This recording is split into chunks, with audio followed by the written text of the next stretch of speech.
Hi, LinkedIn community. I'm Sasha Kapadia, Director of ODI Global Advisory, and I am so excited to launch Lead Change, our bi-weekly conversation that we have with leaders that inspire us, that we admire, and we get to dive a little bit deeper into their strategies, their mindsets, to give us a look into how they get things done. I am just beyond thrilled to have Rosita Najmi, who is an ODI Global Advisory Board member, but has an awe-inspiring career. She's currently Executive Director of the Micron Foundation, but previously was at the UPS Foundation, PayPal, the Bill and Melinda Gates Foundation, Omidyar Network. If you're interested in social impact, she's your gal.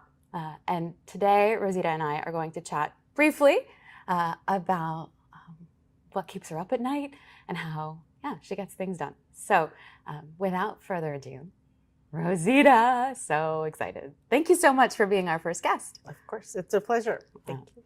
So first question. Please. What inspired you to take on a leadership role in addressing STEM education and workforce development? So you know me well. I do know you. I'm a numbers person. I love problem solving, and I've been trained to always approach things with an evidence base and to be data driven. And so there's a few numbers that I'd like to share to kind of help you understand what both drew me to this opportunity, but also really motivates me on the day-to-day.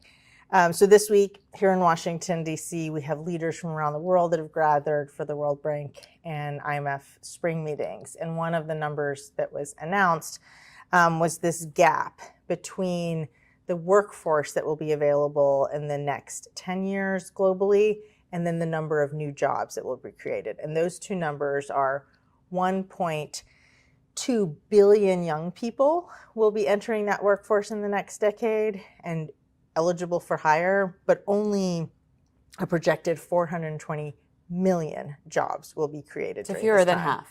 So, well, and we're talking billions versus millions. Yeah. And so it is a stark gap and very alarming because we all know what happens when youth are unemployed, whether it's impact on migration, conflict, health, really across all industries, sustainable development goals and beyond.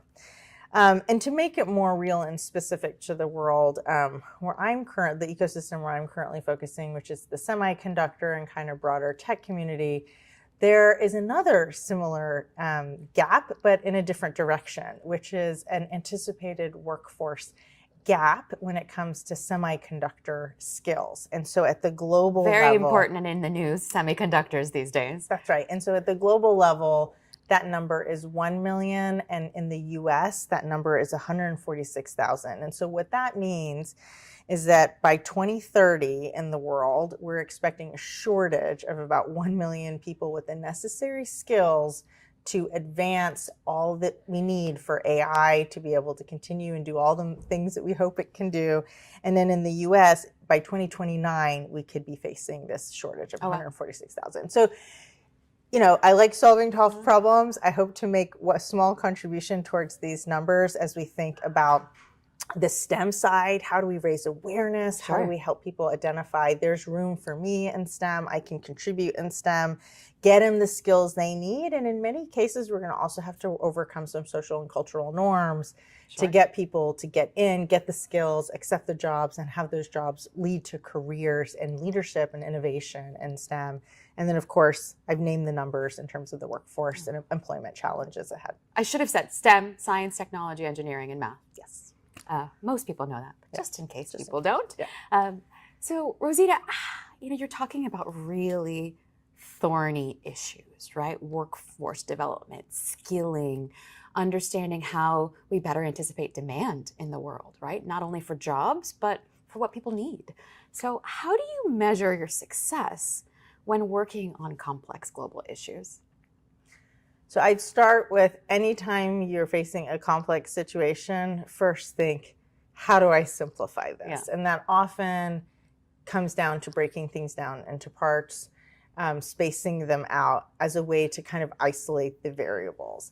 I personally love. Very STEM of you. Yes, thank you. I think I love the scientific method. I love measurement, evaluation, and learning. And I have found across organizations, industries, sectors, that a lot of energy resources is spent on that M, the measurement, and really for the purposes of reporting, proving that something happened. Where I think there's real opportunity, particularly with those complex situations, is to equally invest in the E and the L. So you're not just measuring to prove, but also measuring, evaluating, and learning to improve. And thinking about what were those assumptions, what was your hypothesis, do that test, observe, evaluate, and then based on the insights that come from that E and L process, adapt and then repeat. And so I think there's a real opportunity there. And just to give a concrete example, I think within the space of corporate philanthropy or frankly any industry, it always comes down to ROI. How can you clearly map as directly as possible and monetize something you did over here and an impact over here? And so I think that impact might be lowering cost, increasing growth, increasing efficiency, whatever it is. When I think about the space of skilling, or just the workforce and employment challenges, skilling comes to mind in this concept of the paper ceiling, and that historically you shortlist, and now use AI to filter your candidates maybe based on degrees or other qualifications. Whereas we can change that and take a different approach where we are not as obsessed about those degrees, but really are looking at skills, or maybe even thinking about how we can design opportunities for that skilling to happen, kind of with some of these earn while you learn workforce development programs that some companies are innovating and exploring. And so I think that's one way where you can say, all right, I'm making an assumption, forming a hypothesis that if I change my recruiting approach, for example, by puncturing that paper ceiling and maybe even taking that additional step of not just removing that screen, but also making investments in workforce development, that I can both attract and retain and have productive and happy a talent pool that I would have never even have seen historically. Yeah. So there's something there about challenging assumptions about who might be right for the job. Looking beyond, the signaling that comes through a CV or certain credentials, and investing in people, not in an intense way necessarily, but getting them and tracking their progress against the goals that you wish to see, so that we build that workforce that's well equipped and well positioned to help us achieve our broader goals. So, Rosita, you have a TED Talk. It's not a TEDx talk, it's a proper TED Talk on leadership languages. If you haven't seen it, watch it.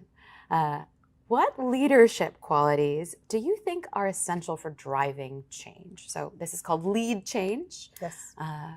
You are a leader that has overseen change, and just want your thoughts. Absolutely. So I'm definitely a student of leadership. Love reading about it and just thinking about different scenarios, all the different leadership styles and types. When I think of change management situations, I think of three words, and those are tenacity, empathy, and storytelling. So first on tenacity, change is hard. It's hard for the person leading the change. It's hard for the persons being affected by the change. And so I think it's important to just own that, plan for that, design for that. Sure. Second is empathy. Be human. The Pope recently passed, and I've been really inspired listening to the reflections from the global community on his passing. And this theme keeps coming about his humanity and how he would often say, be human. So think about what authenticity, what humanity means in your context, in your team, in the organization, and for you as that leader, because it's got to fit you too so that it's believable. But I think really investing in empathy as part of the project management plan, the same way you would design for budget management and time management, like that needs to be a key. Ooh, I love that idea. And then the third is storytelling. Sometimes people assume that when a change happens, it's because the past was wrong or because the past was there were bad choices. No, not actually. But I think it does require intentional storytelling that does honor and celebrate the past to make that clear and to bust that myth. It requires just logic and that storytelling. Yeah. So it's credible, people get it, it's simple. And then include some kind of persuasive mandate for the change that's not judgmental of the past, but really kind of inspiring and imaginative, that provides a balance of rigor as well as optimism for the future. I think many of viewers have probably heard of this concept of move fast and break things that was inspired by a well-known tech company. I fall in kind of the Francis Fry and Morris camp that do not think that you have to be disruptive and have lots of damage as part of the change process. I do agree that there is value in kind of a full steam approach as it relates to having speed and urgency, because that can help prevent some of the stagnation and burnout from changes that take a long time. Sure. And all of the VUCA, the volatility, uncertainty, complexity, and ambiguity that comes with that. But I think there's an opportunity for move fast and fix things, where you're really addressing those hard problems with urgency, but also strengthening the organization, the people, the processes as part of that process. So I don't think you have to have that trade-off. Yeah. Maybe sometimes it's going to be there, but I don't think it's a given that you have to trade off rapid progress with excellence. Absolutely. Okay. So if I could switch it up a bit. Please. So you said tenacity, empathy, and Storytelling. If I put storytelling, empathy, and tenacity, we have set. So we are setting ourselves up for change. And I think there's something really positive, right? Like change is urgent. Change is necessary, right? In order for us to do and achieve a better world, right? And it doesn't have to be destructive. It can be positive. It can be human-centered. It can be authentic. And so I'm just so glad that you were our first guest on Lead Change. And I'll say, I think when I think of change, I also think about learning and growth mindset. Yeah. Right? We have our beautiful STEM flowers here. And I think about, what we learned from Microsoft and its leadership as they think about going from a know-it-all culture to a learn-it-all culture and the value of growth mindset. None of the work of these complex world problems will happen if we assume we already know all of the answers. Yeah. And so I think if you take that same growth mindset, posture of learning, posture of humility when it comes to any change approach, even if you do make the wrong choice along the way, I think you'll be able to better correct it if you take that growth mindset. But thank you this was a really fun chat. Thanks, Rosita. Of course. Thank you all for tuning in to our very first Lead Change. Stay tuned. Follow ODI Global Advisory on LinkedIn for future conversations with inspiring leaders like Rosita. Thank you. Thank you. And let us know your thoughts.